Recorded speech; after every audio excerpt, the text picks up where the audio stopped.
and Boaz, a story of love and redemption. Chapter 1. Famine in Bethlehem. A severe famine strikes Bethlehem. Elimelech, his wife Naomi, and their 2 sons leave for Moab to survive. The family settles there, and the sons marry Moabite women, Ruth and Orpah. Tragedy strikes when Elimelech and both sons die, leaving Naomi, Ruth, and Orpah as widows. Chapter 2. Naomi's decision. Hearing that the famine has ended in Bethlehem, Naomi decides to return home. She urges her daughters-in-law to stay in Moab and remarry. Orpah reluctantly agrees, but Ruth refuses. She declares her unwavering loyalty. "Where you go, I will go, your people will be my people, and your God my God." Chapter 3.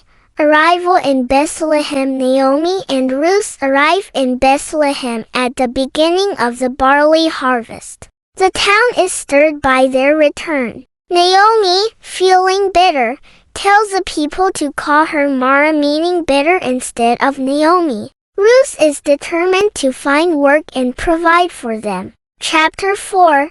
Ruth gleans in Boaz's field. Ruth gathers leftover grain in the fields of Boaz, a wealthy and kind landowner. Boaz notices Ruth and learns about her devotion to Naomi. He instructs his workers to leave extra grain for her and treats her with kindness. Ruth is amazed by his generosity. Chapter 5. Naomi's plan. Naomi recognizes that Boaz is a relative of Elimelech and could be their redeemer. She advises Ruth to approach Boaz at the threshing floor, a traditional way of seeking protection and marriage under Jewish custom. Ruth obediently follows Naomi's plan. Chapter 6.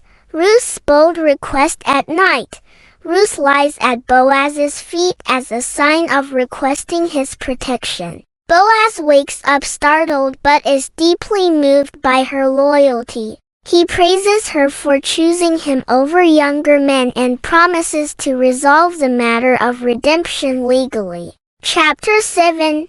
The legal redemption. Boaz meets with the town elders and another relative who has a stronger claim to redeem Naomi's land and Ruth. The relative declines, allowing Boaz to take on the role. The elders witness the agreement, blessing Boaz and Ruth's future. Chapter 8. The wedding of Ruth and Boaz. Boaz and Ruth marry, bringing joy to Naomi. The town celebrates, recognizing Ruth's faithfulness and Boaz's honor. Naomi's sorrow turns into happiness as she sees her family restored. Chapter 9. The birth of Obed. Ruth and Boaz have a son, Obed. The women of Bethlehem rejoice, declaring that Ruth has been better to Naomi than 7 sons. Naomi cradles a child, feeling renewed and blessed. Chapter 10.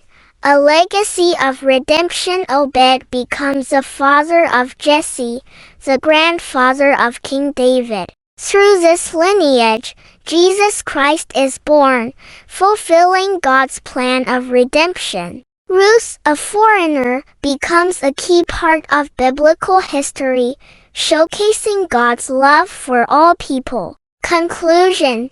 The story of Ruth and Boaz is a powerful testimony of loyalty, love, and divine providence. It reminds us that God works through the faithfulness of ordinary people to fulfill His greater plan.